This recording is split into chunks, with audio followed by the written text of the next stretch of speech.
secara by default, we have muted everyone because we won't be, so that we won't be disrupted.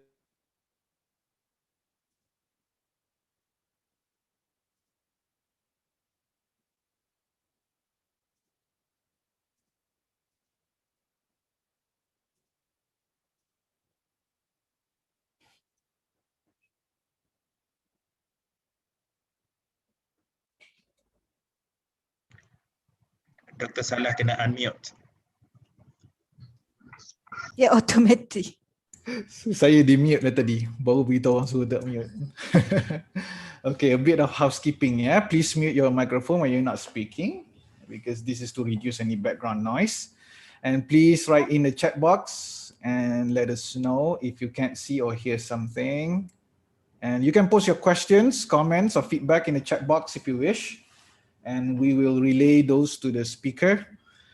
If you're more comfortable voicing out your questions, your comments, we will wait until the speaker indicates that it's time that he will receive questions. Okay, it's a bit of housekeeping. Jadi sekali lagi saya ucapkan selamat datang kepada semua dalam sesi online hari ini dan selamat maju jaya juga diucapkan kepada semua pensyarah dan staf yang sedang menempuh hari pertama semester kedua 2020-2021 dalam norma yang baru. Jadi hari ini kita akan bersama tidak lain ialah Timbalan Net Chancellor Akademik dan Antarabangsa UPM, Profesor Teknologis Dr. M. Iqbal Saripan dengan tajuk kita hari ini ialah Academic Integrity. Satu tajuk yang saya rasa adalah penting bagi sebuah universiti sebagai satu menara gading tempat menuntut ilmu, tempat menyebarkan ilmu. Dan saya rasa juga ia kena dengan situasi semasa di mana pendidikan, pengajaran dan pembelajaran menjadi lebih digital, lebih terbuka dan lebih bebas. Jadi seminar ini dianjurkan oleh Center of Academic Development UPM, CADe. Ini adalah antara program-program webinar yang akan dijalankan sepanjang tahun inilah di bawah tema Online Learning for All. Okay. Ya, terima kasih diucapkan kepada pengarah CADe yang ada di sini sekali, Associate Professor Dr. Wan Marzuki Wan Jaafar, Timbalan Pengarah CADe pernah di sini juga tadi saya nampak, Profesor Madya Dr. Dahlia Zawawi, dan saya dibantu oleh Encik Azri lah, Encik Azri Muhammad Adni. Jangan lupa like dan subscribe page CADe di YouTube dan juga di Facebook untuk pengisian-pengisian terkini. Jadi kita akan uploadlah video yang kena-mengena dengan online learning for all. Jadi tanpa melengahkan masa, saya menjemput Profesor Teknologis Dr. Muhammad Iqbal Saripan, TNCAA UPM untuk memulakan sesi webinar hari ini dengan tajuk Academic Integrity. Dipersilakan Prof. Iqbal, the screen is yours. Bismillahirrahmanirrahim. Assalamualaikum warahmatullahi wabarakatuh and good afternoon everybody. First of all, today is our first day masuk semester baru. Good luck to all of us. We are now teaching in a new era of a new norm, and I'm pretty sure that this semester our preparation is much better than the previous 2 semesters. And I'm pretty sure that for some of us who are going to have our own students coming back, I think we are all very much waiting for this moment. Some of us we already missing our students so much, because of the pandemic. So we haven't seen them for the past 2 semesters, or 1 year, So the topic that we are going to discuss today is academic integrity. I'm going to share with you the slides.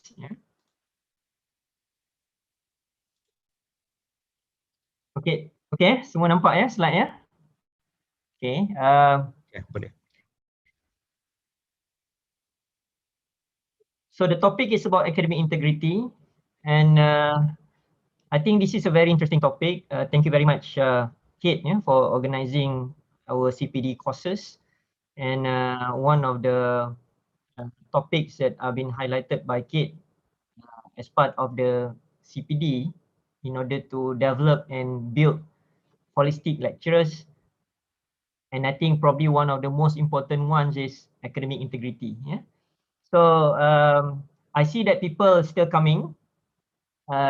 I don't expect many today because today is our first class. But I think I think I see quite a number, encouraging numbers. I think dah 120 dah. So while waiting for perhaps some of our friends to join in, can we just do this simple simple survey, simple respond, yeah?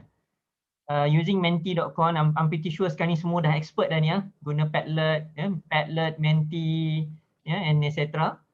So while waiting for others to respond, so out of 1 to 10 scale, 1, not knowing anything, not knowing at all, 10, I'm already expert.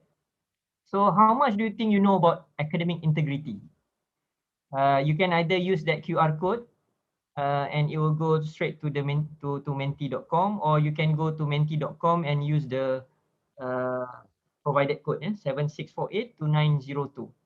So can we say, have this simple exercise? This is also after lunch. Perhaps everybody is sleepy for 5 minutes. Yeah. So now it's 2:37. I'm going to stop the entry response by 2:42. 5 minutes. Okay. Can we do this together?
Okay, so thank you very much to those who have responded. Let me share with all of you the results from our Mentimeter. Well, we can see here that majority of us, we know already about what is academic integrity. 5% of the respondent, which is around five of us, five people, responded that you're already an expert, which is good. Ada 3%, ya. 3% said that know nothing at all about academic integrity. So my aim today, first of all, I hope that those in the rating of 1 to 5, we have around what, 13 plus 4 plus 3 plus 2 plus 3, yeah? So around 20 something respondents. I hope that at the end of the talk today, all of you would be in the 6 and above category. And for those who are already in the 6 and above category, I hope that today there's something new that you will learn. Yeah? Hopefully I can share with you some of the angle of academic integrity that may not have been touched before. And perhaps later we probably can share as well what are examples of cases that may happen in our university that somehow require the understanding of academic integrity, yeah, of what we should and what we shouldn't do. So thank you very much to all. I will continue back to my slides. All right.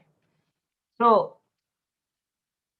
academic integrity is also one of the popular questions during interview sessions, yeah, during promotion, in AP promotion, and I think professor promotion. In fact, during my own interview, I still remember Dato' Ali was one of the panel in the interview. So he asked me about academic integrity. What do I know about academic integrity? And then he gave me this one situation. So dia kata, what if in your class you have this one student, his marks is 79. So what you want to do with it? Susah kan soalan tu? So well, I gave my questions. I gave my answers. I do not know whether my answers are up to his expectation or not. But somehow those are the things that that we really need to understand about what are the elements in academic integrity that we need to follow. Yeah? So hopefully from there, whenever we make any decisions, either regarding ourselves, our students, yeah, or administrators, hopefully we will make the best decisions for the university. Yeah? And that is the reason why also in our KIP, key intangible performance, in our SKT, one of the elements that we measure is how we put institution above our own personal interests. Yeah? So today, I only have 15 slides. So if one slide is only 5 minutes, we are going to have around 75 minutes. Yeah. So around 1.5 hours hopefully to finish this. If one slide is 10 minutes, then we are going to have 150 minutes. Yeah, more than 2 hours. But I hope that I can finish this under 2 hours been given by CADe. Anyway, what I'm looking forward is towards the end of this this talk, hopefully I can hear from all of you some of the maybe cases that may happen in your respective faculties, or maybe as individuals that maybe we can discuss within the framework of academic integrity that I'm going to share with all of you today.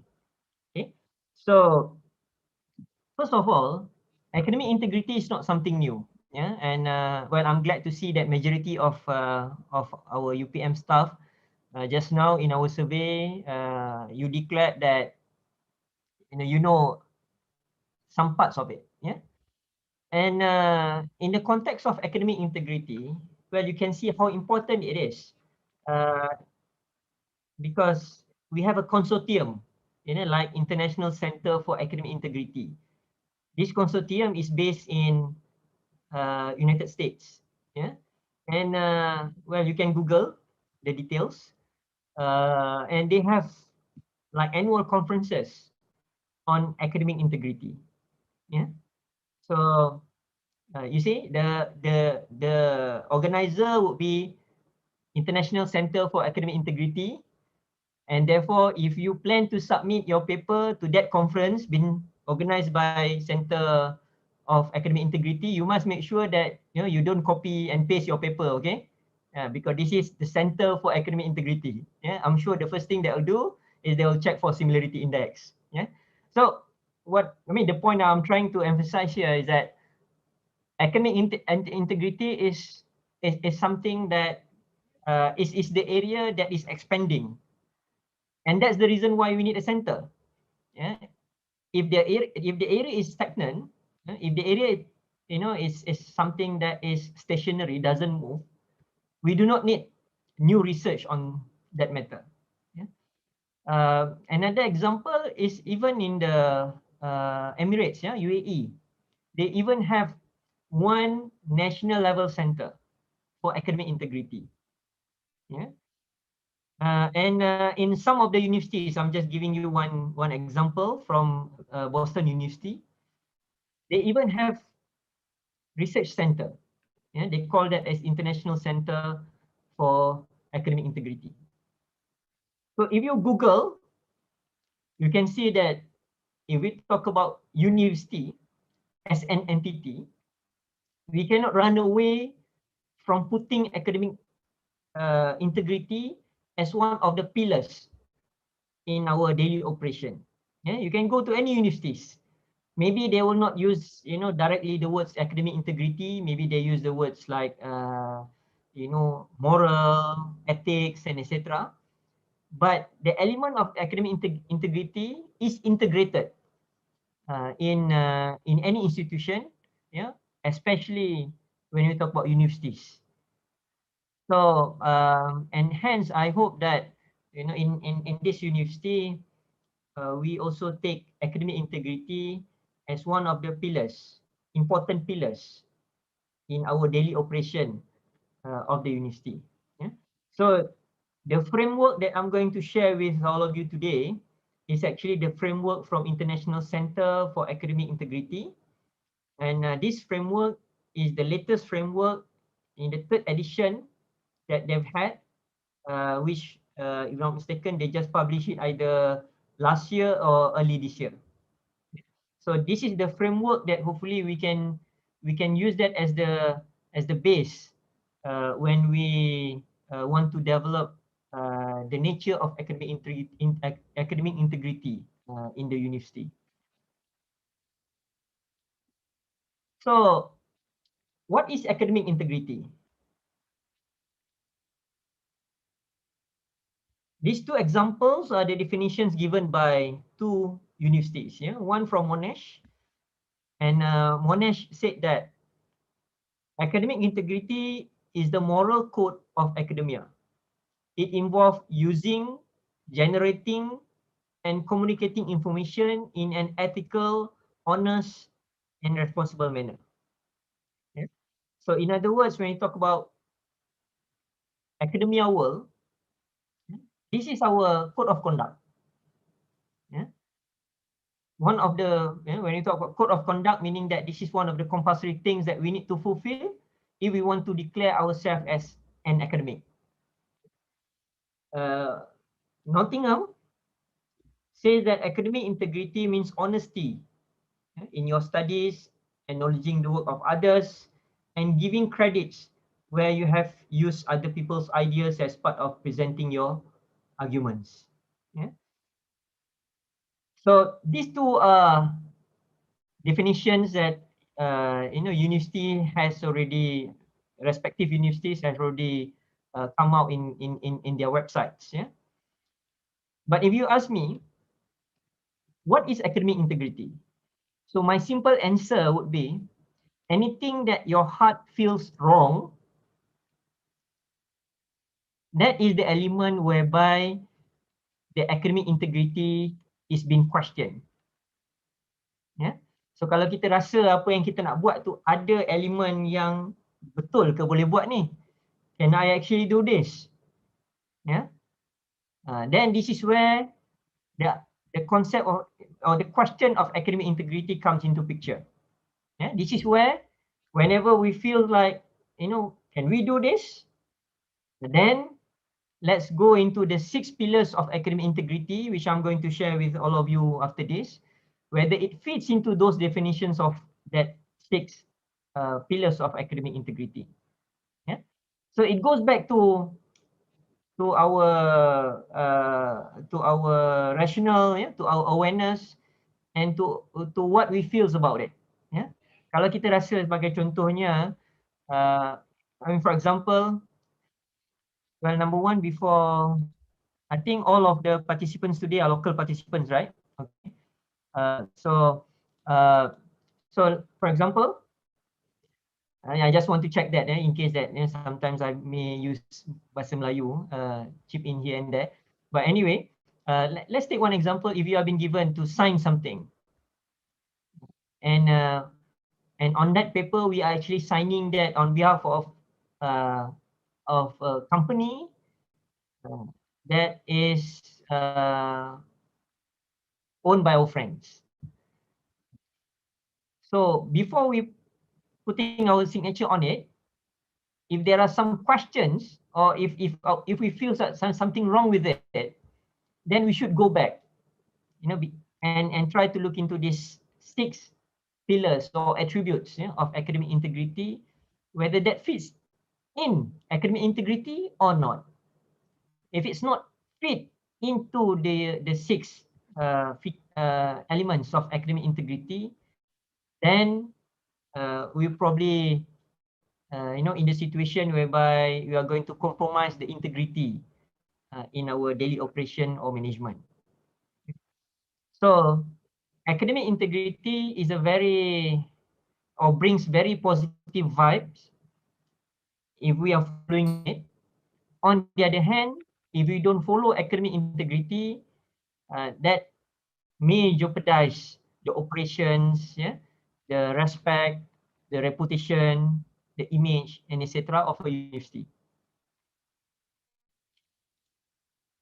Okay, so what are that 6 pillars? Yeah, so the International Center for Academic Integrity, in its 3rd edition, defines that academic integrity is as a commitment to 6 fundamental values. Yeah. You can Google and you can download the document as well. Yeah, this is the latest one. So there are 6 fundamental values. That's why I said just now that whenever we are in the situation to judge something, to give decision on something, most of the time it's all about decision making. Yeah, whenever we want to make a decision, and whenever we start to think whether the decision is is right or wrong, then we should go back into these 6 fundamental values before we can say that what we are doing is right or probably wrong. Okay, so the 6 fundamental values are honesty, trust, fairness, respect, responsibility, and courage. So we'll first go into honesty. Honesty,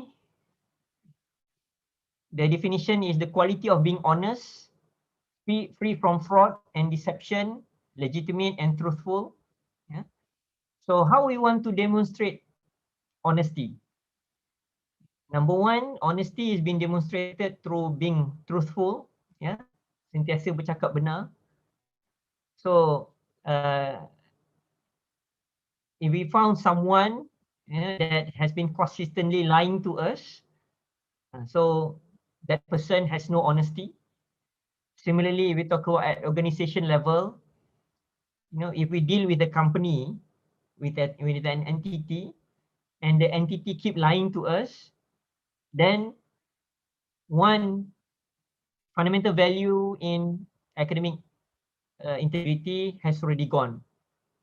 Yeah. So number two, honesty also can be demonstrated through giving proper credits to the original owner of the work.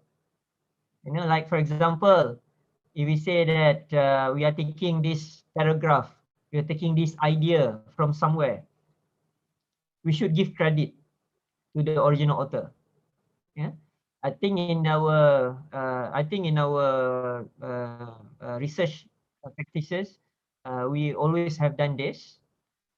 In the thesis writing of our students, yeah, we have all the references, but sometimes it may happen. Yeah, I remember one case in 2014 or 2015.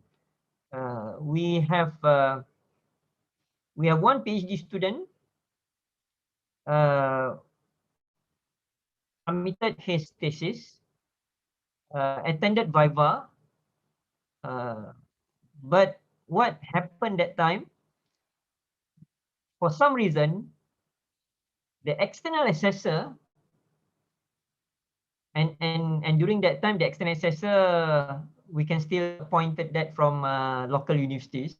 So what happened during that time, the external assessor was the person who published the original idea of the work. In fact, he published that together with the formula and etc. This happened in my faculty. Um, so during Viva, the students are unable uh,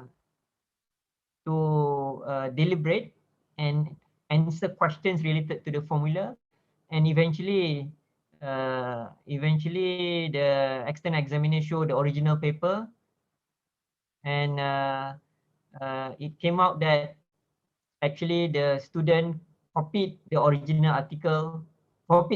idea from the article. Yeah? So in this case, there's no honesty, so there's no academic integrity. Yeah? So another ways of demonstrating academic integrity through honesty is by keeping our promises. Yeah? Provide factual evidence and aspire to objectivity, consider all sides, one's own potential preconceptions. Yeah. So we are in a university. Whenever we claim something, it has to be evidence-based. Like in our research as well, whenever we claim that we found something, what are the evidences that will support our claims? Yeah? So those are in the concept of honesty, which one of the values, yeah, in academic integrity. The next value in academic integrity is when we talk about trust.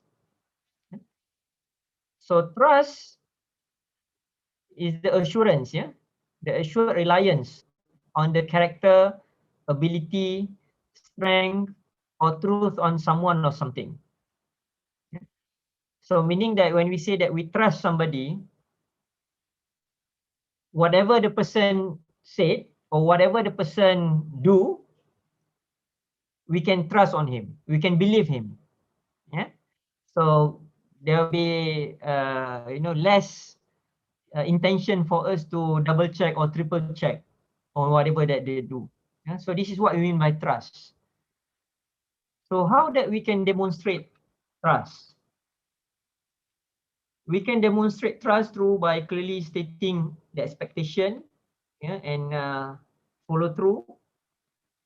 We can demonstrate trust by promoting transparency in values, processes, and outcomes.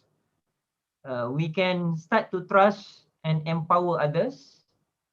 We can give credence, and we can encourage mutual understanding, and we can act with genuineness. So when we talk about trust, the example I gave just now is trust on individuals. Yeah, we can trust our friends. We can trust our bosses. Yeah, we can trust our subordinates. Yeah. Another category of trust would be trust to institution. We can trust that, for example, UPM will take care of us. We can trust that UPM will groom us to be someone useful for the nation. Yeah? We can trust that UPM will be fair to us. So that is trust to institution. Yeah. So when you talk about trust to individuals just now, another angle is we must also trust our students. Yeah. When we talk about doing research, especially PhD research and master's research, the research is something very specific, very niche, and there will be some time along the research progress that maybe the students will then know more than the supervisors. Up to that point, because normally supervisor will only show the way forward. And there will be some time when students will be able to explain the scenario, the situation, the results better than the lecturer. Because the students are the ones who are going to do that day and night, every day. Yeah? Whereby for supervisors, we are more on supervising whether the next step is correct or not, where to go next after this, what analysis is still incomplete, yeah, and etc. So we must trust our students as well. But the question here is, to what extent that we can trust someone, or in this case, our students. Yeah. So this is where the relationship between students and supervisors are very important, because you want to develop the trust between two persons. Yeah? Students without proper guidance may do something that, based on his or her understanding, they can actually do that, yeah, without proper guidance.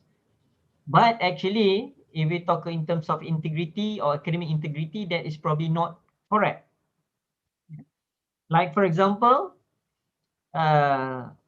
students may think that submitting the same journal paper, submitting the same article to many journal publishers at the same time is not an academic integrity issue.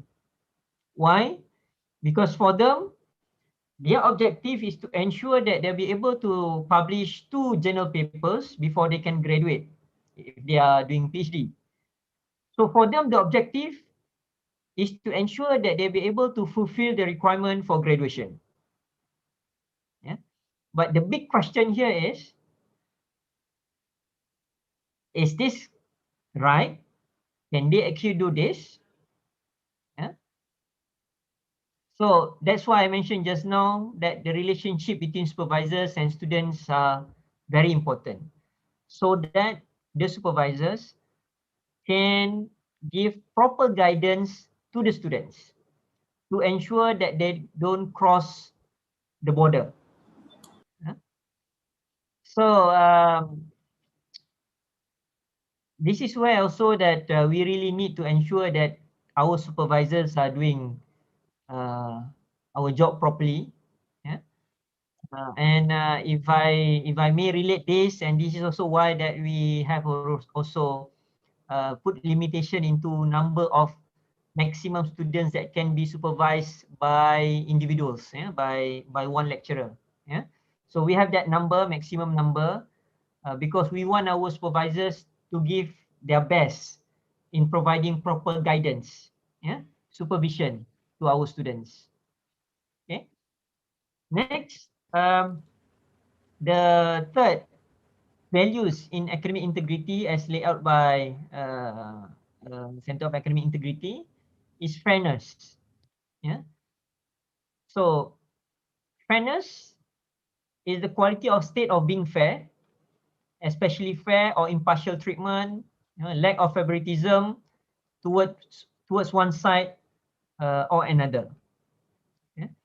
So how that we can demonstrate our fairness?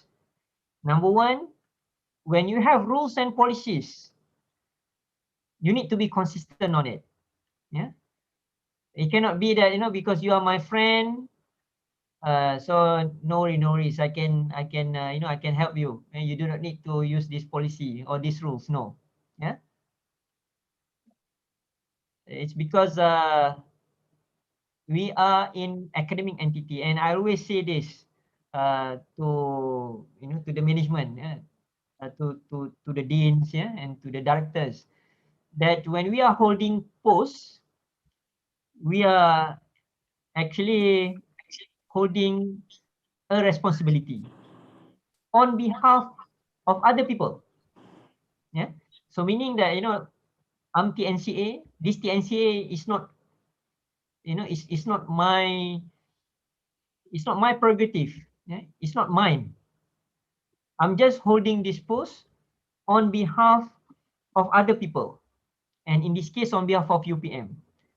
So therefore, whatever rules and regulations that are associated with that, well, not only for academic, but anything in the university, because academic integrity here is not only talking about academic, not only talking about classes and etc.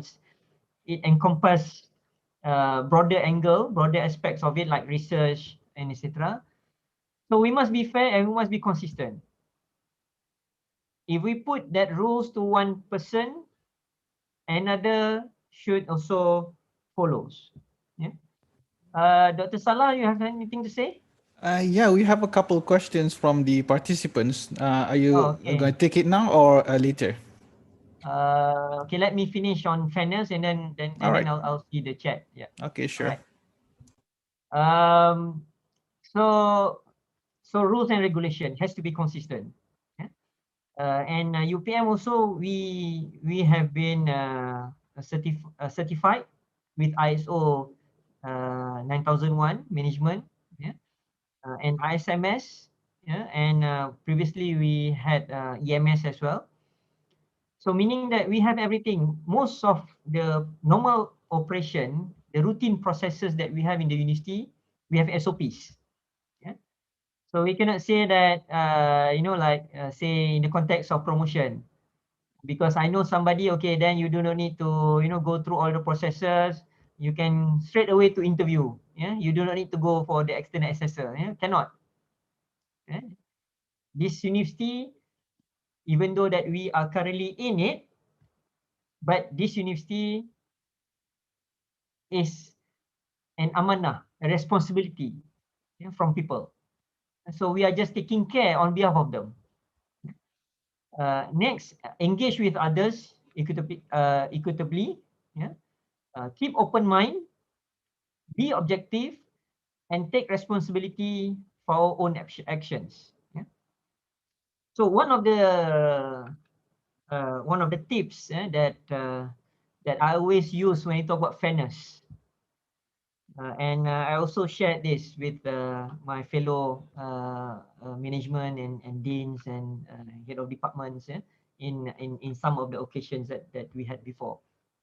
So one of the ways of trying to measure fairness, whether we can be fair or not. Let's imagine if it's not Iqbal in this post.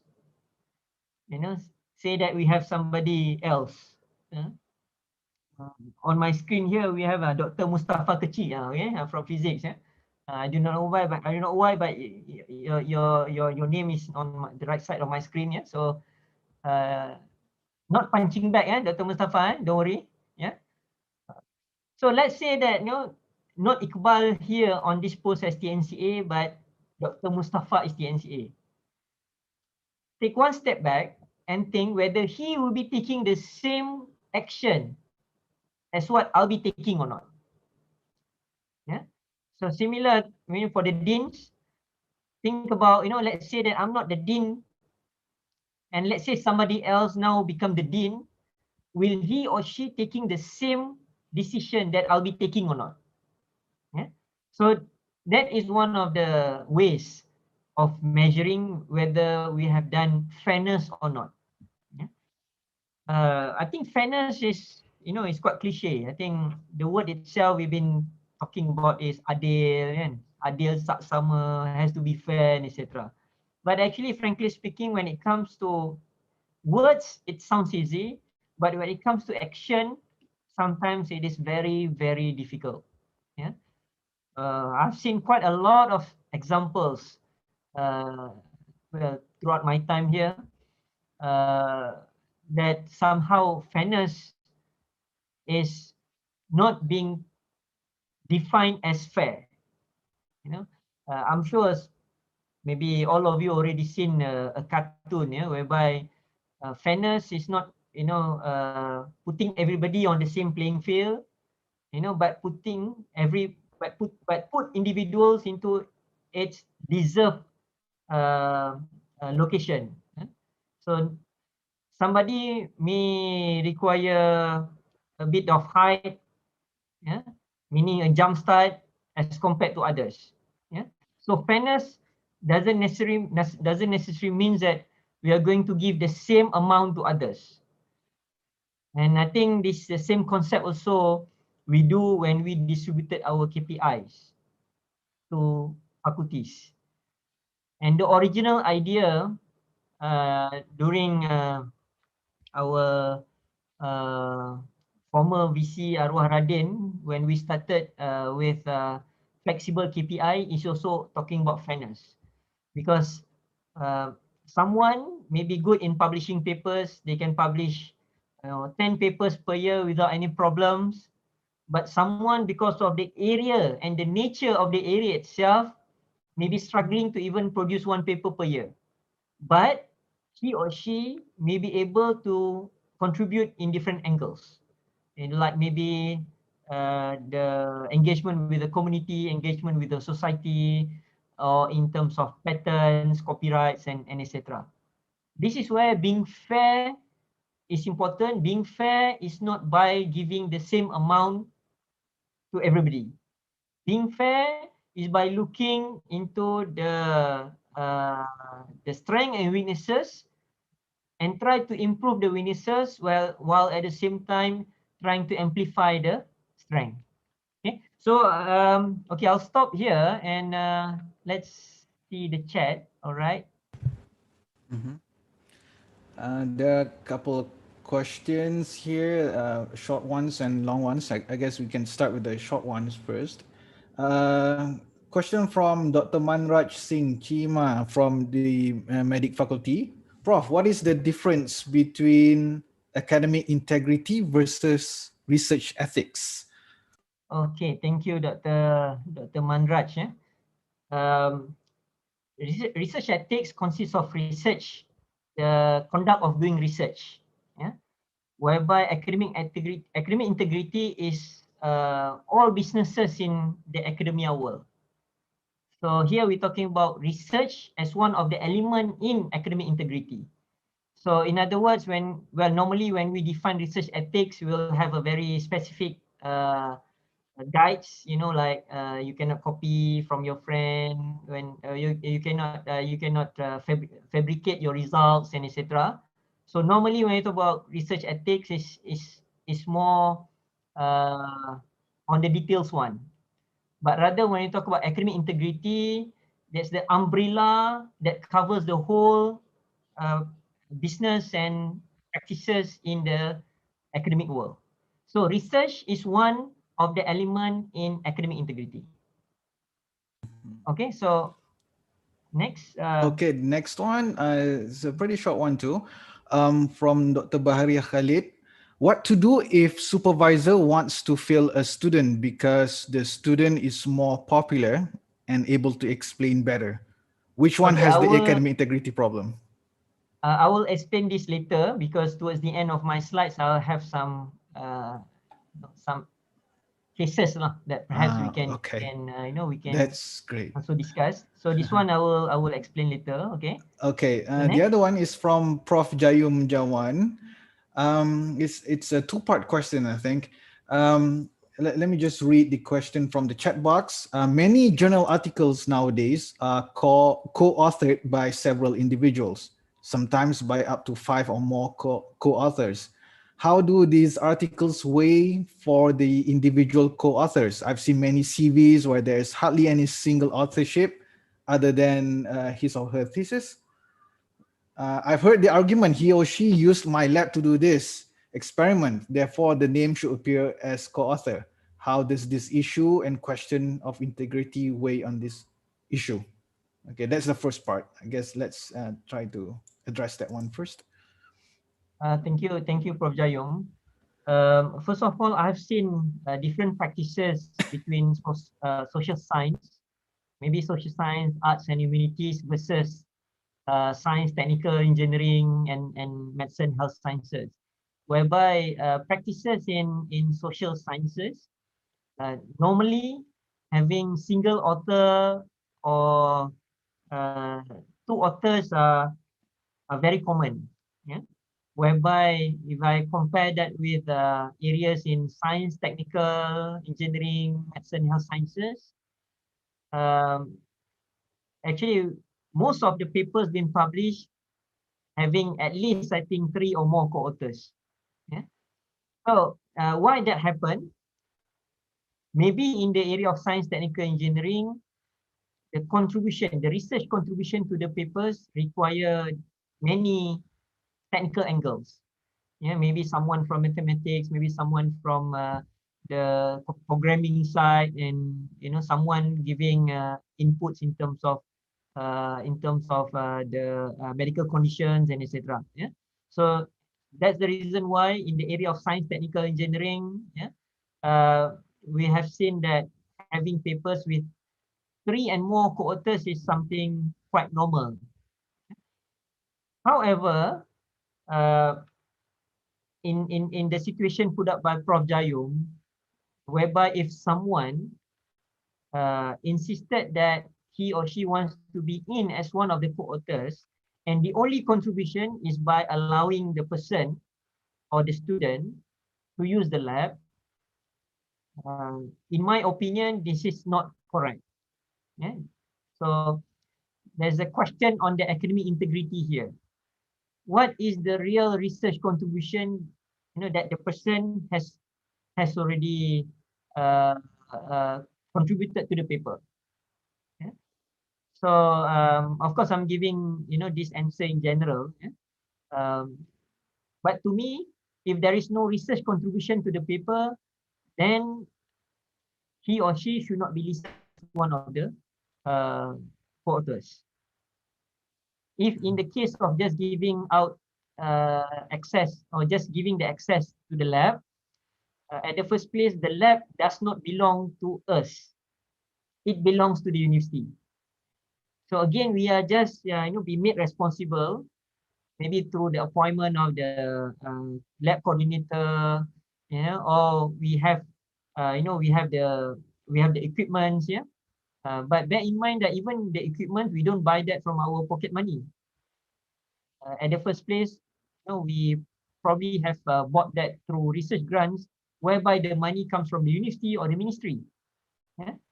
So again, we are just holding the responsibility on taking care of the equipments and labs on behalf of the authorities. Yeah? This is different than we are using our own pocket money to buy the equipments. Yeah? So if you ask me, there's a question of academic integrity there. Whereby if we are just allowing somebody to use the lab, then then the person should not insist that the name needs to be included or has to be included in the paper. So that is in the science, technical engineering area. In the social science and arts and humanities, I've seen many arguments. Yeah? Maybe our friends from social sciences, can also give feedbacks. Yeah. But one of the arguments that I have received throughout my tenureship as TNC when we want to look into academic promotion and etc. There's also one school of thought in social sciences that if the paper is been authored more than 2 or 3 people, then there's a question of academic integrity, because according to the argument that in social sciences the norm is to have a single author. Yeah, so that's when when we have a paper of 2, 3, 4 authors, for some reason there's a school of thought in social sciences saying that this should not happen, and there could be a question of academic integrity. Yeah? So my thought on that is, if the work is being done solely by that one author, then I think there's no problem of putting just one name, single authorship paper. But if the work is being done collaboratively, together with maybe our friends from different faculty, or even with our students, then I don't think there is an issue of academic integrity by putting up more than one name in the paper. Yeah. So again, the basic key point here is there any research contribution from the lecturer to the paper? If the answer is yes, then I think the lecturer's name is deserved to be put in the paper. If the answer is no, then by right we should not put the name in the paper, even though that maybe the person is our best friend. Yeah. So that's my answer to that. Is there any more question, Dr. Salah? There's a continuation to that question. I think maybe you want to extend your answers more. I'm just going to read the question verbatim here. What about the issue of expertise? This question is from Prof. Jayam Jawan also. Can issues of expertise be shared when one or two of co-authors move on to higher positions using these publications and other members stay where they are? I don't quite get the gist of the question. Can you? It is in the chat, right? Yeah, okay. It's in the chat box. Yeah. Can issues of expertise be shared when one or two of co-authors move on to higher positions using these shared publications, and other members, other co-authors stay where they are?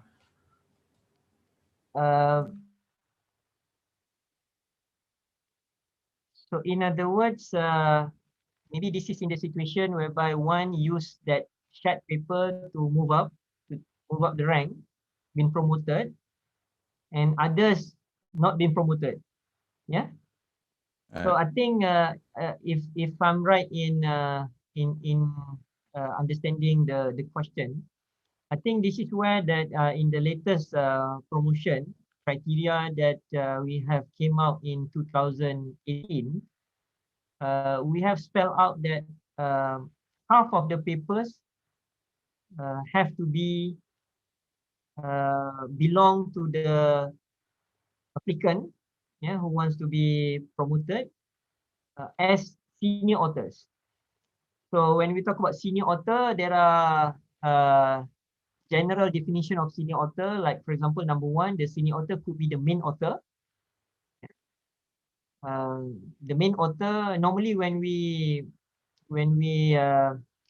decide the authorship orders, the ones who write quite a lot would be the main author. Yeah. So that is the first senior author. The second senior author would be the corresponding author, the ones who correspond with the publishers. Yeah. And normally, if the main author is the student, then the corresponding author would be the supervisor.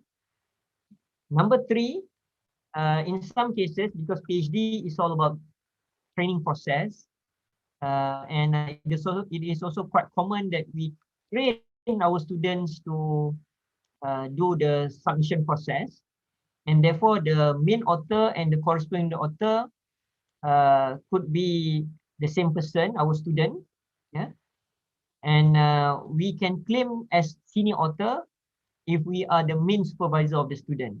Yeah, so that is the third definition of senior authorship.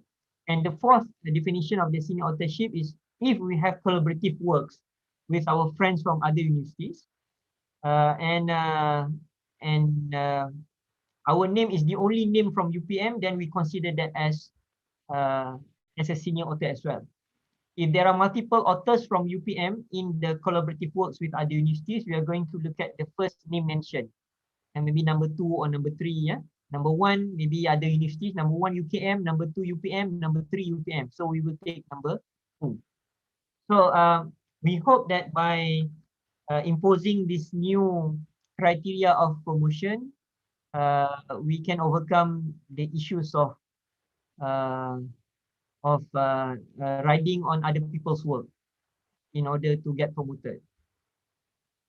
Yeah, I hope that I understand that question correctly and I answered that correctly. Any more questions, Dr. Salah? Yes, there's one from, oh, by the way, Prof. Jayun Jawan said, thank you, Prof. Iqbal, for your responses. This one question is from Prof. Aliani from Faculty of Engineering.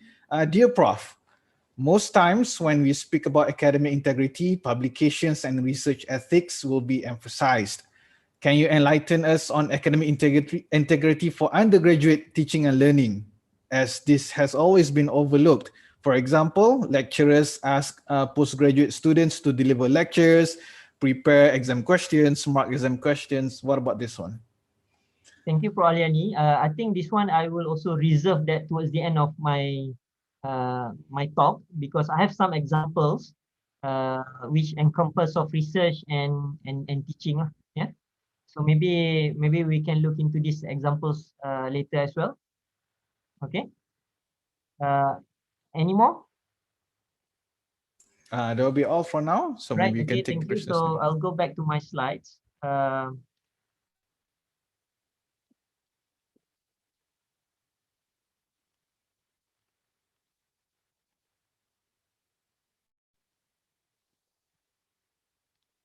Hold on a minute.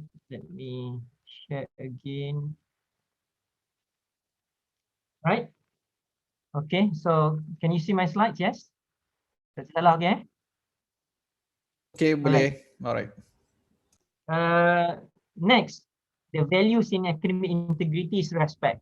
Yeah. So when you talk about respect, means that we have high and special regard to the quality of state of being esteemed. Yeah. So there are many ways of demonstrating our respect, like we practice active listening. Yang ni yang difficult lah during our online session, yeah, with our students. Yeah.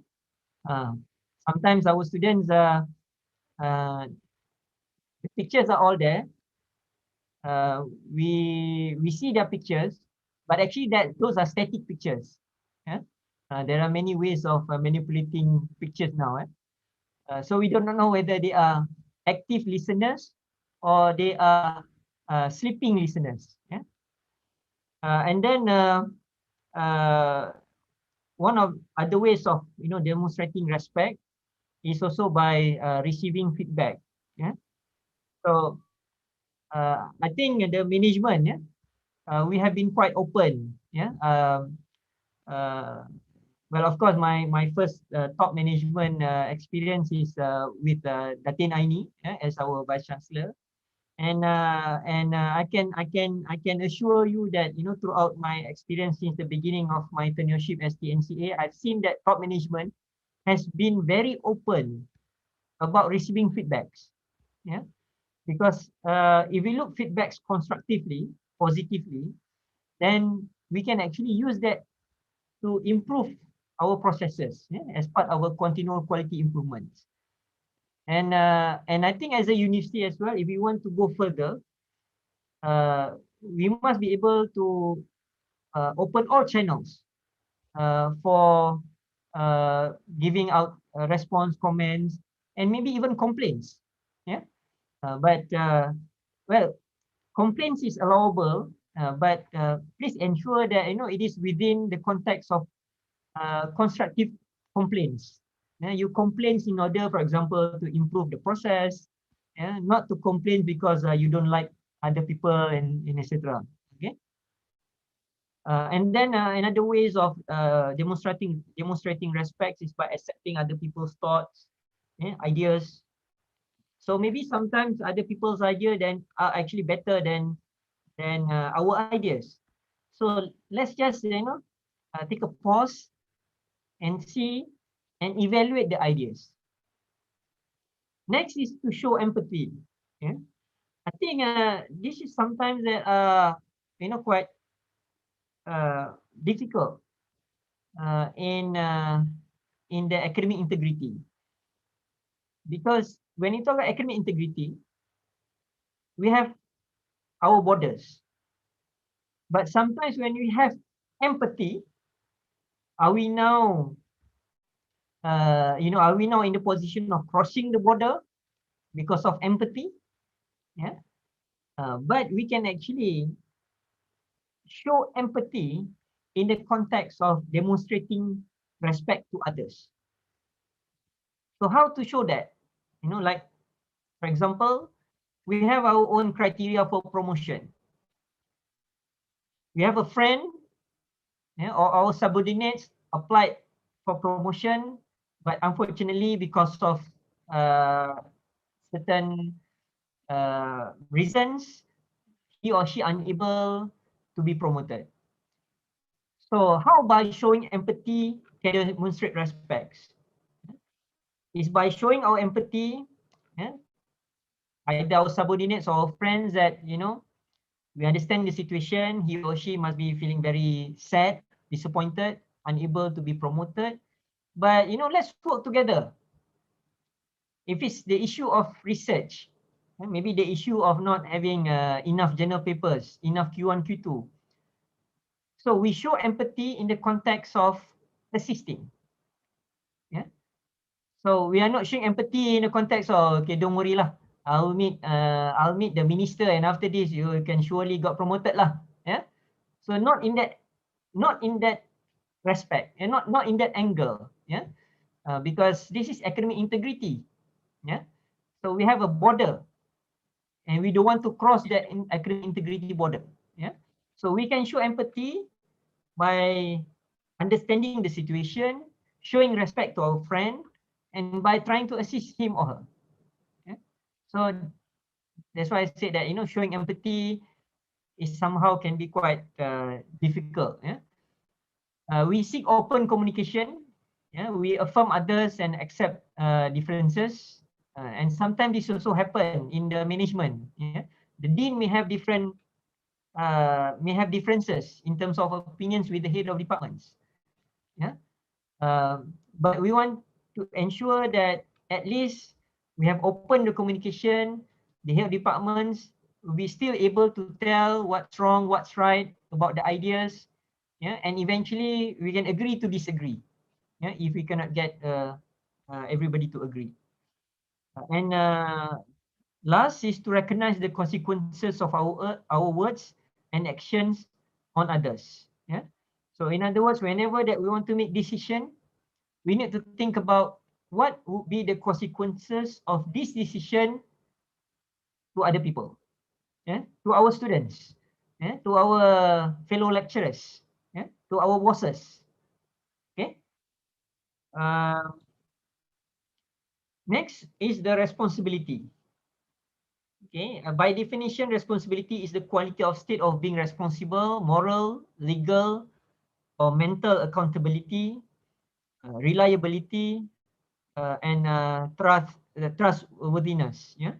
So how that we can demonstrate our responsibility? First, we must always tell ourselves, whenever we make decisions, we must hold our accountability. Yeah? Say that, for example, I want to make this one decision. I want to appoint one person as the dean of this faculty, even though that the whole faculty doesn't want him. Yeah. So I must be accountable to my decision. So what it means by accountable, whatever consequence that may happen, may or may not happen, due to the fact that I have already appointed the person, then I must take all the responsibility into taking whatever comments or complaints or effects of it. Yeah. And then another ways of demonstrating responsibility is to engage with others in difficult conversations, even when silence might be easier. Yeah. Sometimes people, may give comments that are not favorable to us. It'd be much easier for us to say that, I don't want to give any comments. Yeah, no comments. Yeah, just keep silence. Send email, doesn't need to reply. Send message, doesn't need to reply. Yeah, it'd be much easier that way. But if you are holding responsibility, especially if you are holding a post, then even though it's much easier for us to just, keep silent, but we must engage with that difficult conversation. Yeah, so we must open the communication and we must engage with the communication. Next, know and follow institutional rules and code of conducts. Yeah, conduct codes. Yeah, create, understand, and respect personal boundaries. Follow through with tasks and expectations, and model good behavior. Okay? So these are the ways that for us to demonstrate our responsibility. Okay, the last one is courage. Yeah. So I said that there are 6 values of academic integrity. Courage is defined as the mental or moral strength to venture, persevere, and withstand danger, fear, or difficulty. Yeah.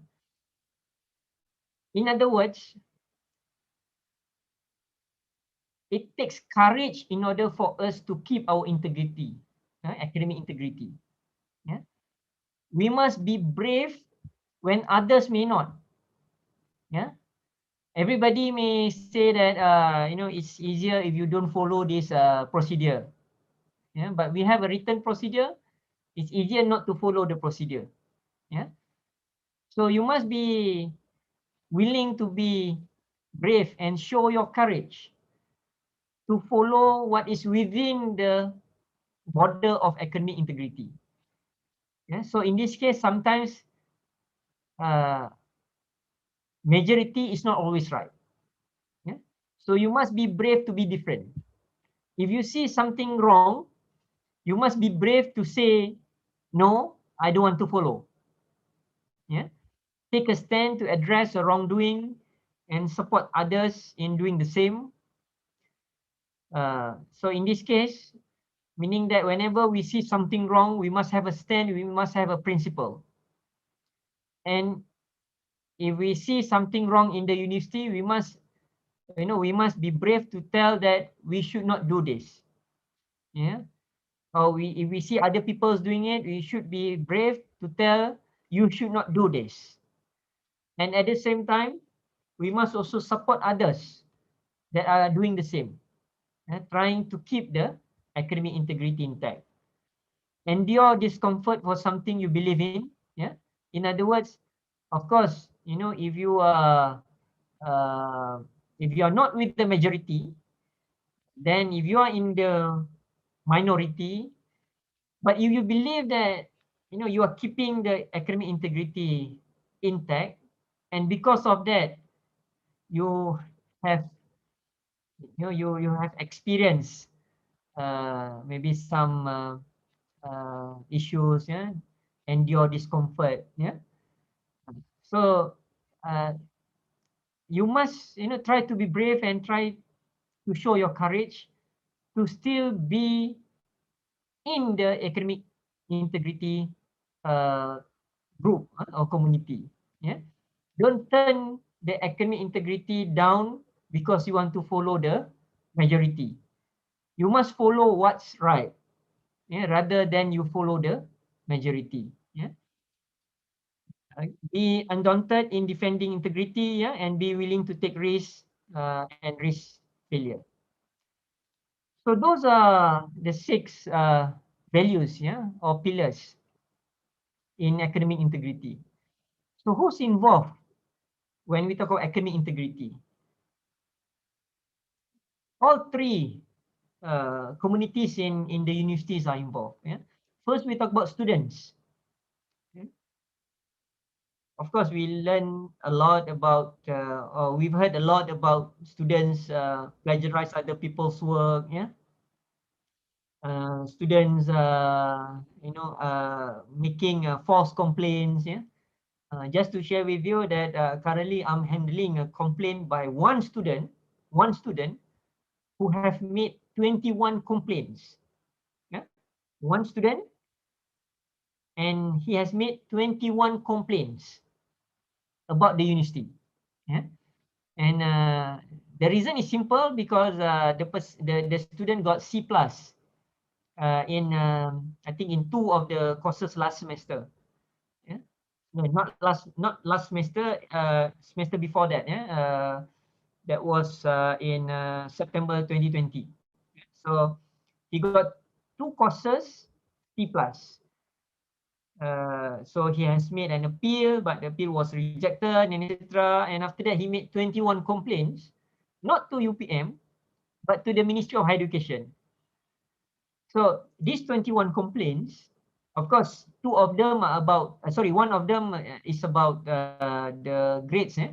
That he said that he did not deserve the grades. He should get better grades and etc. Other than that, are all complaints related to other things. I think just to show how he feel very dissatisfaction about UPM. So one of the complaints, he said that our transcript does not have signature. Yeah, so he complained that to the ministry. And then another complaint, he said that our scroll can be copied. Yeah. So actually, the root cause of the complaint is actually he got a C plus in 2 of the courses. Yeah, but because of that, and because we have rejected the appeal, so he has made additional 20 complaints to the ministry, saying all but bad stuff about UPM. Yeah, and one of the things that he mentioned, he said that the lecturer doesn't know about the topic. Yeah, he said that he knows more than the lecturer. Which is fine, because nowadays, students may know more than the lecturers. But what he said, that the lecturers, because he knows more than the lecturers, then his answer script should be accepted.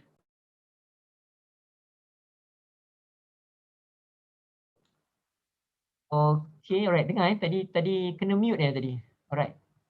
Well, I hope that you all can hear me. So those are some of the examples, why students are involved in academic integrity. And of course, as a lecturer, we are also involved in academic integrity. In the extreme example of academic integrity, I hope it doesn't happen here in UPM. Some lecturers are asking for, asking something in return of giving good grades. Yeah. So I hope it doesn't happen in UPM. Yeah. Uh, so we need to ensure that whatever grades that we give students, those are the grades deserved by the students. Yeah. And from the administrator's point of view, administrators here means, pegawai takbir, semua takbir, semua pentadbiran lah, pendaftar, buzzer dan sebagainya. Academic integrity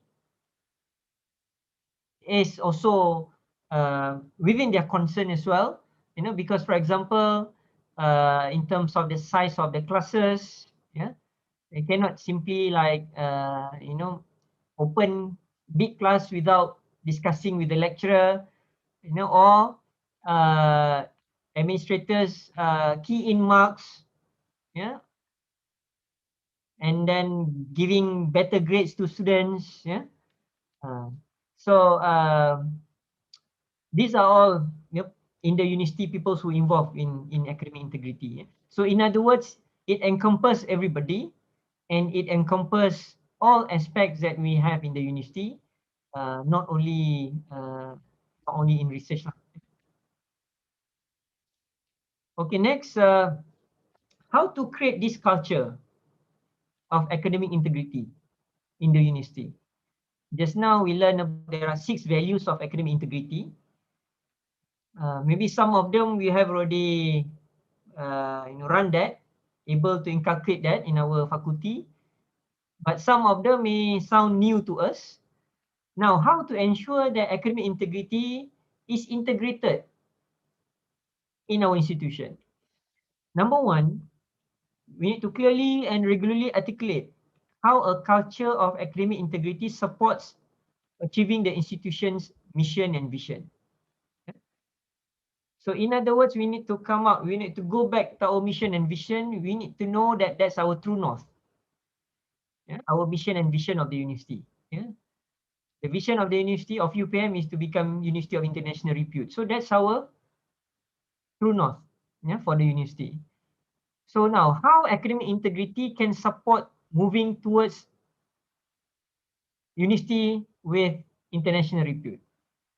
So that's aspects that we need to articulate. Number two, educate all members of the community about academic integrity standards so that expectations are well understood as integral components of the community culture. So if everybody in the university knows that everyone in the university are not above the law, are not above the procedure, then everybody will feel fear and they will scare. They want to cross the border, go beyond the border of academic integrity. So this is very important. So we want those people having academic integrity to be the majority in the university, not the minority. So how to do that is by educating our members that academic integrity is our pillar in the university. So if everybody following the academic integrity, then we should not have any problem. So this is the second one. The third one, regularly assess the perception of integrity at our institution. So from time to time, because the understanding may be different. People holding the post may be different, from time to time. So that's why we must regularly assess the perception. We have a new, say that we have a new TNCA. Does the new TNCA having the right understanding of academic integrity? Or even maybe, after 2 years of tenureship as TNCA, do I have my right understanding about academic integrity? Do I have already fulfilled all the 6 values of academic integrity? So we must cross-check with one another. This is why just now open communication is important. We must be able to accept comments, complaints, feedbacks, so that two-way communication can be established, and so that we can regularly assess our perception and understanding of integrity in our university. Next, re-envision pedagogy to include demonstrated competencies and learning outcomes, so that students have opportunities to practice, make mistakes, and learn from that. And here we're talking about students. So that's why in my earlier example, supervisors are important to guide students. During their study time, they may make mistakes, but they are allowed to make unintentional mistakes during their study time. But for us, when we become especially government servant, we have rules to follow. What more if we are holding posts? So there should not be any excuses saying that I do not know about this, I do not know about this, and therefore that's why I do this. So that's why it has to be educated. We must put that in pedagogy. to show that there's a competency and learning outcomes. For students, we have learning outcomes related to academic integrity like ethics and etc. But for lecturers, we are actually putting it in our KIP. So that's how we assess that. Next, we need to establish on-campus partnership and collaborations to help faculty create positive pedagogical environments and promote integrity in the classroom. Yeah. So partnership and collaboration. This will have to have the check and balance between faculties.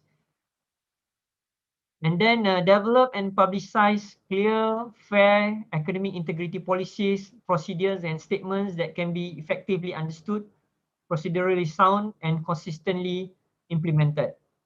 Okay, so we have a few policies, although we don't call it as academic integrity, but we have a few policies related to academic integrity, like for example, procedures on conflict of interest. Yeah. So those procedures needs to be trickle down, to students, lecturers, and everybody need to understand what is the expectation from the procedures, and we need to implement that. Okay. Next, promote the positive aspects of academic integrity amongst all segments of the campus community. Okay, so in terms of promotion, if you go into the this actually from again Center of Academic Integrity, they have a few instruments, online instruments, in order to promote the positive aspects of the academic integrity and measure them. So you can see that in the websites. And then regularly review the academic integrity policies. Yeah. So this would include, for example, the changes in the field, like having new technology, yeah, or evolving of methods of misconduct. Yeah, maybe 10 years ago there's no technology related to that. Now we have technology, and people have been trying to beat the system. Yeah, so that's why we need to regularly review our policies. This is important. Yeah, we need to support those who follow the policies and uphold standards. Yeah, well, we cannot be just keep silent if we see somebody that not following the academic integrity. Yeah? And well, I fear that if we just want to think about ourselves, then we will become minority instead of majority. Yeah? So we need to support those who want to promote academic integrity. Yeah, we must support them. Yeah, and we must also give feedbacks and complaints those who don't uphold the academic integrity. Reevaluate pedagogy institution-wide to reduce incentive for academic dishonesty. Yeah, so sometimes we may not realize that with academic dishonesty, one may get reward. Yeah, one may get incentive. Yeah, I think similar like maybe a question from Prof. Jayom just now. Yeah, before this, maybe somebody just riding with other people's publication, and this academic dishonesty, they call it, give rewards to the lecturers by having he or she been promoted. Yeah, so we must evaluate, and this is what university has been doing. Yeah, we evaluate our criteria for promotion. We create and promote support services that encourage student success, such as tutoring centers, writing labs, and etc. And last, to dedicate institutional resources to these goals, even when the resources are scarce. So in other words, even in the situation whereby we have limited resources, we still need to ensure that we put academic integrity as our priority. Yeah. So if there's a need of investing money, time, facilities for academic integrity, we need to put that as our priority. So those are ways of creating culture in the university, and these 12 outlines and these 12 uh, uh, 12 items are being outlined by the Center of Academic Integrity. Okay, so when we talk about academic integrity, the antonym, the opposite would be the academic misconduct. Yeah? So in terms of perception, when we talk about academic integrity, we are talking it from the positive angle. Yeah. But when we talk about academic misconduct, we are talking it from the negative angle. Yeah. So that's why we can either say in description that we want to adopt academic integrity or we want to avoid academic misconduct. And when we talk about academic misconduct, there are also many other terminologies that have been associated with that. Yeah? For example, plagiarism. Plagiarism is one of the academic conduct. Clearly, clearly not right. Clearly a misconduct. But another uh, aspect is also when we talk about collision, yeah, whereby plagiarism may happen from one student to another student if the first student allow his or her work to be plagiarized. Yeah, so that is also an academic misconduct. Both are misconducts. Yeah, so those are some examples, and it's already close to 4 o'clock. So based on my explanation and my sharing about the values in the academic integrity aspects and in the Center of Academic Integrity, International Center of Academic Integrity, from scale 1 to 10. Now, do you think the academic integrity is important or not? Yeah. So let's use the same one, but I need to hold on a minute. Okay. So let's use the same one now. Can you just give your thoughts on that? 1, not important at all. 10, very important.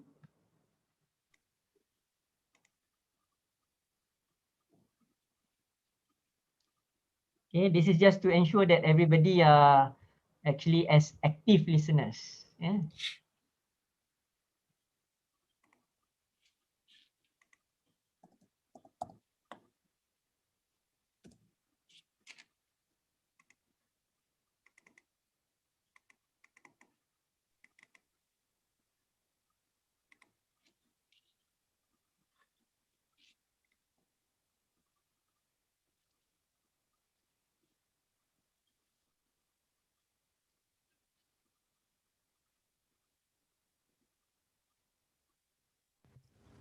Okay, we have now 55 respondents. Okay.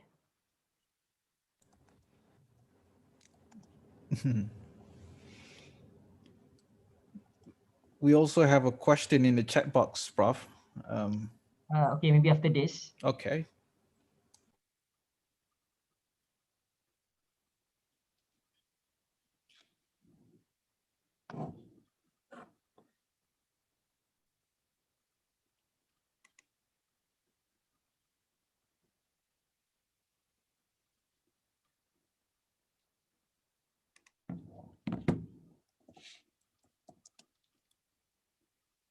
Okay, so I'm glad to see.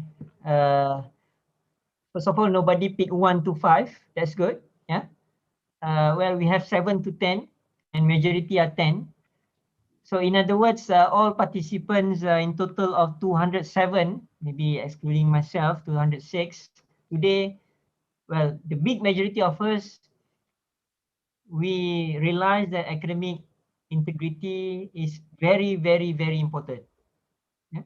So therefore, it's actually up to us to uphold this academic integrity in the university. because university is being made up by us. Yeah. If you talk about university, what makes university an excellent university? Because universities have excellent students, have excellent academics, have excellent administrators, and excellent alumni. So the definition of university is equal to these people. So if these people are all no longer subscribed to academic integrity, then I do believe that we are moving to the wrong direction. And I'm glad to see, we have over 100 respondents now, and 82% agree that academic integrity is very, very important. So we realize that academic integrity is important, but I think most of the time, the difficult part is one of the value that I have already explained, which is courage. Yeah. Sometimes we know there are things, been done wrongly. There are misconduct here and there. But sometimes we just feel that, well, that's their business, not us. Therefore, we don't have the courage to tell them or to complain to them, to give feedback to them, and etc. And therefore, I hope that after this, I hope that all of us, we can do our parts. Yeah? So next, yeah. So this is actually my last slides, and maybe I can answer some of the questions that share some of the situation in these slides as well. Yeah, I'm pretty sure that as a lecturer, sometimes we face this dilemma. Yeah. As I share with you in my during the early part of this presentation, even in my interview for promotion, for professorship promotion, Dato' Ali, he asked me what happened if I have a student 79 marks, just an additional 1 mark to get 80, to get A. So will I give an A or will I stick to B plus? Sorry, A minus, A minus, I'll give my answer after this. Let's look into this situation first, So I'm sure many of you, even myself as well, last semester, after, after we put down our marks and everything, students came to us, and said that, I cannot get this, you cannot give me this C plus, because if you give me this C plus, then I'll be terminated. Yeah. So I'm sure many of us will face or have faced the same dilemma. So in the context of academic integrity, that's why there are 6 elements. Yeah. Well, we must have the courage to make decision, yes, but at the same time we must be respect, we must be responsible, and etc. If the student said that he or she has some medical problems, then there comes one value there about trust. Just now there are 6 values, but if if there is no other special situation, circumstances for the student, meaning that the students do not have any medical condition, the student do not have anything unusual, it's just that the student is they're just lazy to do the assignment as good as they can, and they come to you after final exam and they say that I want to do additional assignment. Yeah. So this is the dilemma. At the well, we have one committee under Senate, appeal committee, and in the appeal committee, I received many comments, from the lecturers, and some of them they willing to increase the marks by giving additional assignment. Okay, so this is where again, within that 6 academic integrity values just now, one of them is fairness. By giving additional assignment to the student at times that the students do not have any other issues, just simply being lazy or maybe unable to understand the lecture and etc. Yeah. Then by giving additional assignment to the student, are we being fair to others? So that is a big question mark. So in our appeal committee, we do not allow any changes of marks and grades if lecturers allow additional assignment to the students without any unique situation.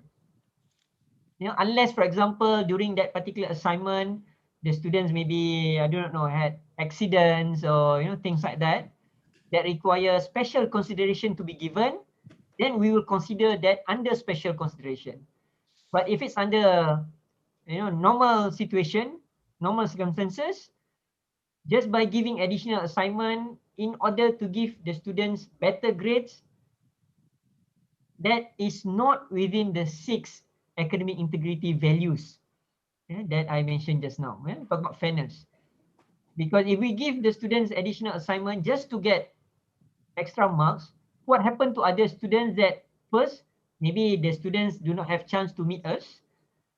Second, what happened to other students that maybe from C minus, can get B, or from B plus can get A. So we must be fair to everybody. Okay. So that is one situation. Yeah.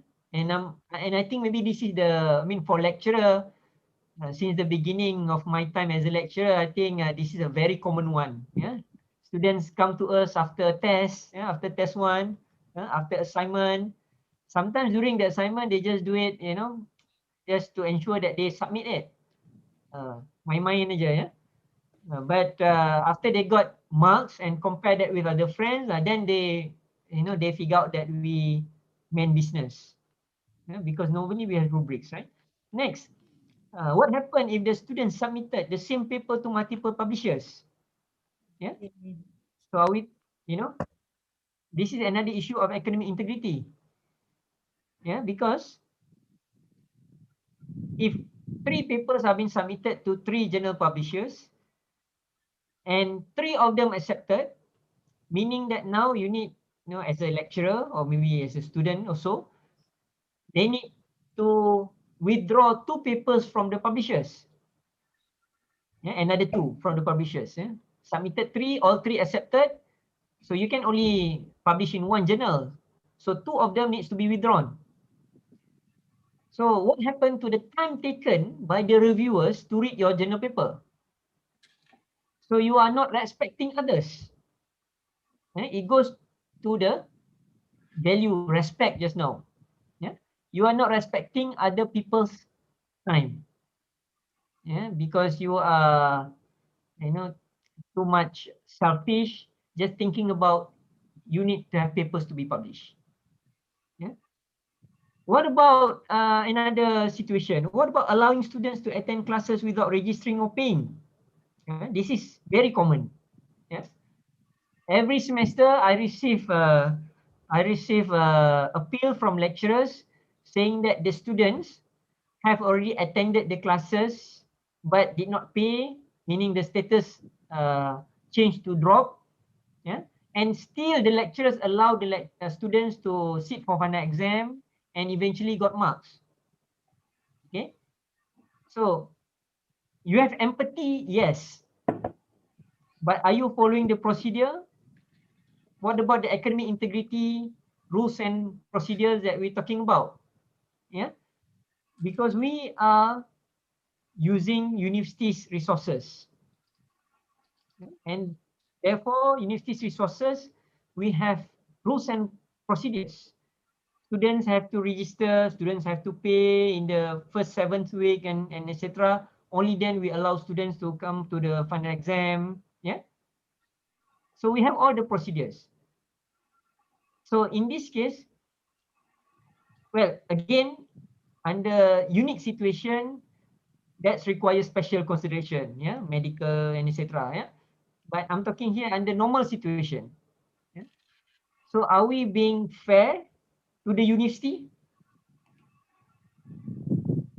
Of course, we have been doing this because we are public university. But for private university, even if you don't pay, maybe in the second week, you are not allowed to attend the class at all. Because revenue have been generated through the fees. And if there is no fees from the students, it can be translated into, no salary lah, in a way, for private entities. But for public, yes, we may not need to think, up to that extreme. But are we being fair to the university? Because the university also require money to run our daily operation. Yeah. So go back to fairness. What about using university's money to renovate your rooms? I'm talking about not your house, yeah, but your office. Yeah. This happened for masters by coursework. Masters by coursework, the money that we have generated in masters by coursework belongs to the university. When I say university here, means the faculty, the department, the entity. It doesn't belong to us as individuals. The money that have been generated in masters by coursework or maybe executive programs, the portion that's supposed to be paid to us have been paid. Yeah, the teaching hours, yeah, the honorarium for teaching hours, that have been paid. The rest actually belongs to the university. Yeah. So now, are we talking about, again, are we being fair to the university? Because university have provided all the resources, the classroom, the electricity, yeah, and internet and etc. At the end of the day, we get that money from master by coursework and we use that to renovate our offices. Yeah. So are we being fair to the university? Yeah. What about as simple as students came late to class? Yeah.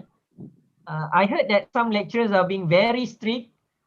If the class start at 10 o'clock, 10:01, they will lock the lecture rooms. Yeah? Okay. So is there an issue of academic integrity here to the lecturer or to the students? Yeah. So again, we need to go back to the 6 values. Okay. If we're talking about responsibility for us, to still provide education to the students, then for us, within the context of academic integrity, we must allow students to sit in our class even though that they come a bit late. Yeah? As for the students, it's their responsibility as well to come early. Yeah. What about another situation? Giving promotion to someone who did not deserve. Yeah, maybe simply because the person has cable. Yeah. Yeah. So the person does not deserve to be promoted and yet been promoted. Okay. So this is also an academic integrity. Are we first being fair to others? Yeah. There are some other people that may be, better than the person. Yeah. But because of maybe, close relationship with the applicants, we give promotion to someone who did not deserve. The key point here is the person did not deserve. Yeah, and we could also be facing a dilemma when sometimes there could be an issue of using the positions to get special privilege. I'm not talking about head of department got special parking. I'm not talking about that. Yeah, I'm talking about privilege that is supposed to be shared with members of the department, members of the faculty, but not being distributed. I'm giving an example. As the head of department or the dean, maybe, because of the position, we probably receive a lot of requests from international universities to collaborate. And up to some point, maybe to apply research grant together. Yeah. So actually the email comes to us because of our position as the administrator, as the dean or with the NCA, as the head department. Yeah. And meaning that if we are actually not holding the post, we wouldn't get that email. So the responsibility for us is actually to distribute the email. Yeah, and I heard this also several times, that sometimes the information does not trickle down to academics, to the lecturers. Yeah, so this is the responsibility that we should fulfill. Yeah? As administrators, whenever we get call for proposal and etc., we get information from overseas, from ministries and etc., because of our position, then it is our responsibility to disseminate the information. Yeah, we shouldn't use that in order to get special privilege. As if that, because I'm TNCA, I got this call for proposal from Ministry of Education, and I just fill up the form and etc., and I submit to Ministry of Education, and I say that this is actually application from UPM. So this practice is not right. Yeah? This is the misconduct. Okay, so these are some of the dilemmas that we have. Maybe now I would like to go back to the two situations just now. One is from Prof. Aliani, another one is from, I forgot. Just now Dr. Salah, another one from, do you remember? From, do you want me to read the profile in his question again? Yeah, please. Okay, yep. Okay, dear Prof, most times when we speak about academic integrity, publications and research ethics will be emphasized. But can you enlighten us on academic integrity for undergraduate TNL, teaching and learning, as this has always been overlooked? For example, lecturers asking postgraduate students to deliver lectures, prepare, mark exam questions, like that. Okay, thank you very much. Yeah, so first of all, as I said earlier, that one of the tips of actually asking ourselves and evaluating ourselves whether we are following the academic integrity is by asking ourselves whether there's something wrong with it or not. If we feel wrong in our heart, then there must be something wrong. Yeah? So in this case, if we are asking our postgraduate students to teach, at times that the hours are ours. Yeah, the teaching hours are ours to be delivered. And at times that we are the one who get salary. And at times that we are the one who going to claim that teaching hours as part of our salary, which will be used also for our annual appraisal, which will be used also for our increment. Then if we don't feel bad about asking our students to teach on behalf of us, then there must be something wrong with us. Yeah, because the responsibility is on us. It's not on our postgraduate students. This situation is different. For demonstrator and demonstration session, when we appoint our masters and PhD student as GRF or as GRA, and they can teach the demonstration part, the tutorial part. Yeah, and the teaching is not as a replacement of our lecture hours. Yeah, so this has to stop. Yeah, if we still have these practices in our faculties, please stop. Yeah, because students, especially undergraduates, you must respect them. They come here, they want to learn from faculty members, from lecturers, not from masters and PhD students. Okay, so and this also can be extended to asking them to deliver lectures, yeah, and prepare for lectures, or even marking exam questions. Yeah, so these are all not right.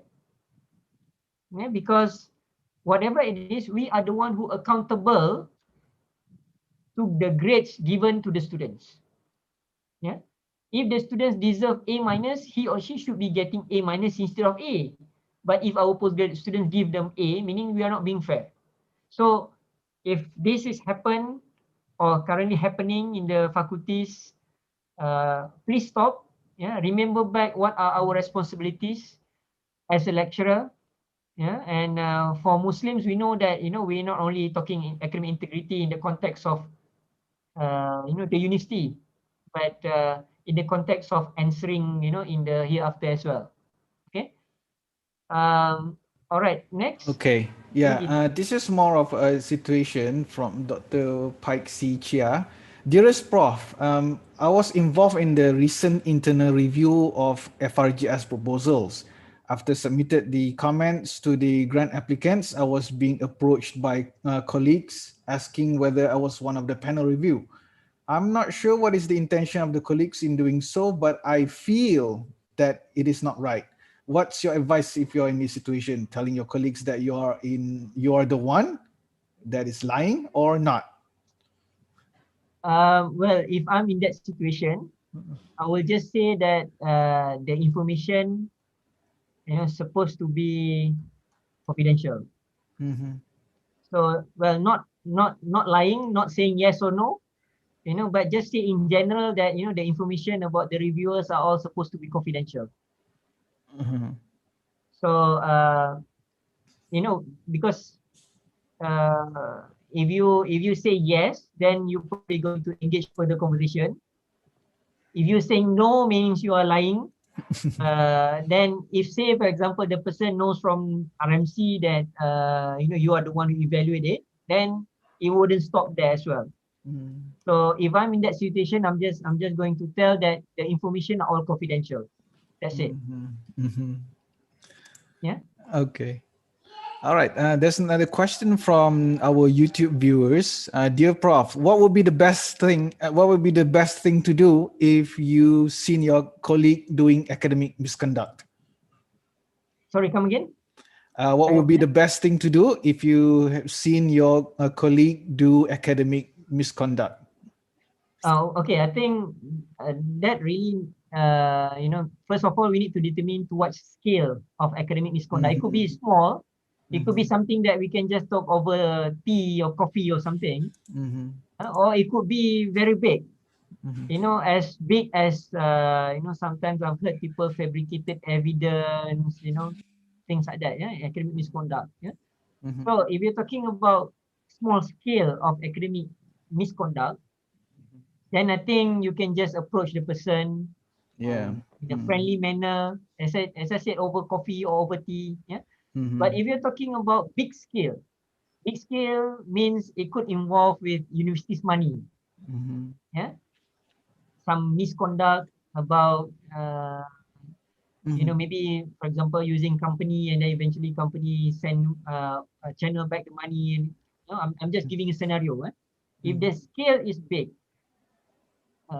therefore I think if that's the case, we have our integrity unit, which is directly under the Vice Chancellor office.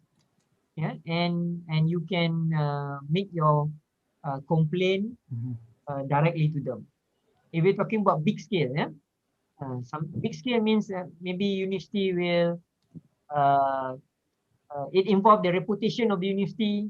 Yeah, it involve money. It involve other people's life. Big scale. If we're talking about just a small scale about student come late to class, I think maybe you can just talk as a friend lah, as a colleague. Yeah. Yeah. If we talk about medium scale, maybe you can talk to your head of department or to your dean, or to me. So we'll see how that we can handle this in a good manner. Okay. Okay, thank you, Prof. So we are about 5 minutes before the end. So maybe one last question is also from a YouTube viewer. So what do you do? How should we address the 79 marks? 79 marks, yeah. So, well, number one, and that will be the last question of the day. So my answer last time to Dato' Ali, and I guess my answer may be right. That's why I got my professor. Just kidding. But anyway, my answer was, I said that, if the students deserve to get 79 marks, yeah, so meaning that, well, the students has right to appeal against the decision, yes, yeah, but even without appealing, when we do our marking and eventually we get the final marks and etc. I don't know about others, but my practices, I always look into all cases, all borderline cases. 79, 84, 74, 69, and etc. So I will do the checking again, marking again, looking into rubrics again. But eventually I will keep 79 if the students deserve to get 79. But if there are some areas, maybe for example, we talk about affective domain lah, rubrics, affective domain, yeah.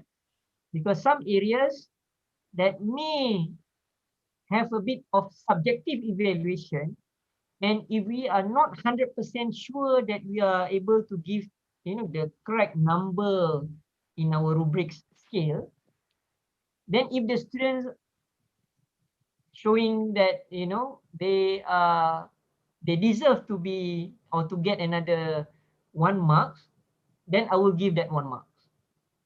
Yeah. So in other words, it goes back to fairness, because remember, there is no question of giving additional assignment, because otherwise we're not being fair to others. So the best that we can do under normal situation is to check back all the assignments, to check back all the marking in our final exam.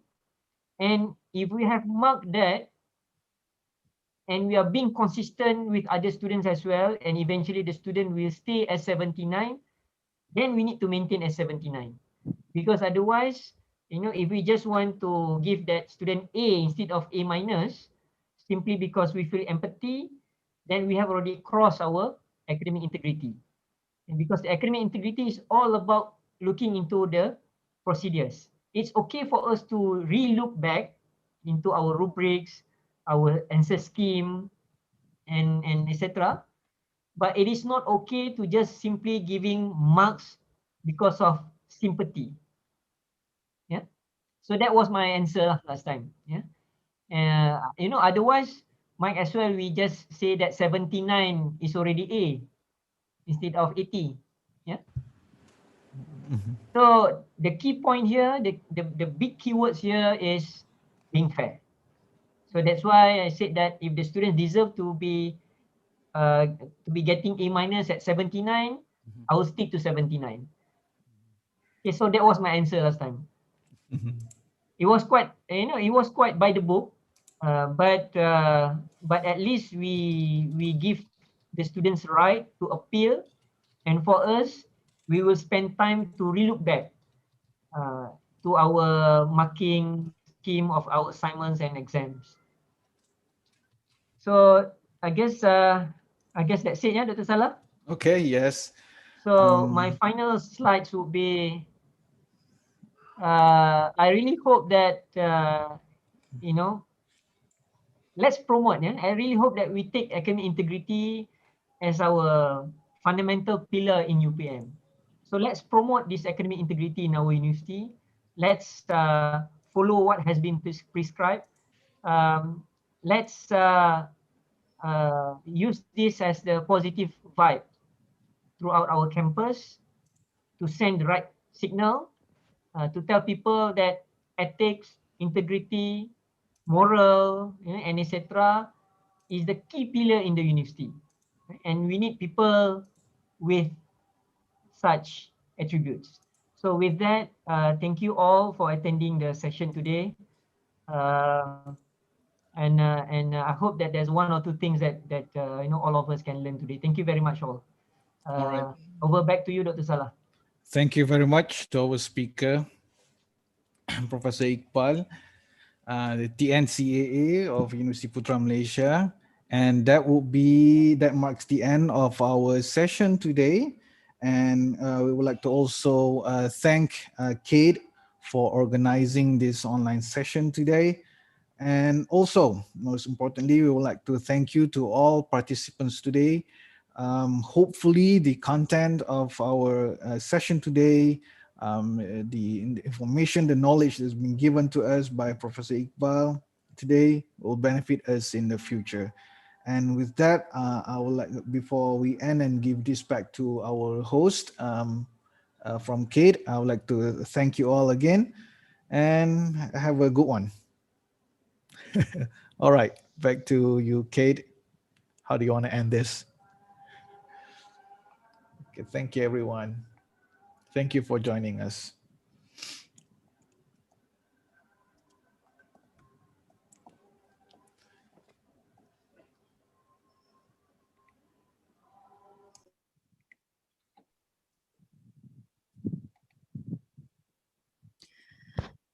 Right. Sorry, Dr. Salah, a bit ni on No my side. worries. Yeah. Yep. So from CADe, thank you very much to Prof. Iqbal, and thank you to you for moderating the session. So we hope all participants will join us again in our next webinar in the future. Thank you very much. Thank you. And all right. And this this is recorded and will be uploaded on YouTube, yeah? Yes. Okay. All right.